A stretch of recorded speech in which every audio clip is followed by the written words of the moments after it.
sirraa haa laallatan. Hundarra sin laala akka bililleetti, sin jabeessa qabaa kee akka killeetti. Kan laphee naaf baatu akka obboleessa, lubbuu kan koo caalaa lubbuu keen jabeessa.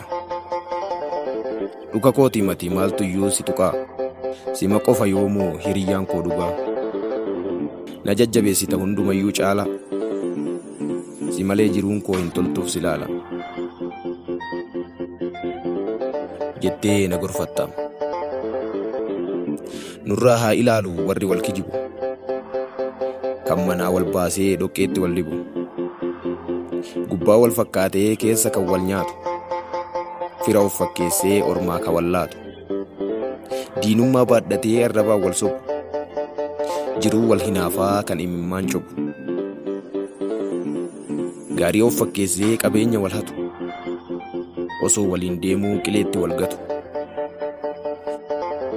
Nurraa haa laalanii hiriyyummaa dhugaa, dagaagsitoo cimsi itti jabaadhu kaa.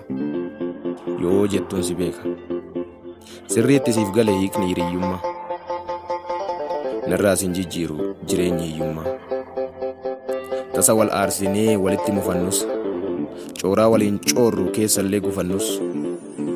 Ofumaa fixannaa jaarsa hin barbaannu, qilleensi nu seenee namatti warwaannu. Maatiinuu wal dhaban sababa jireenyaaf, dafanii fixatu sababuma keenyaaf. Hiriyyummaa dhugaa osoo hin qabaatini, haqti hiriyyummaa osoo hin jabaatini, nutilleen akkuma hiriyyaa sobaatti, wal biratti wal faarsaa wal miina kophaatti.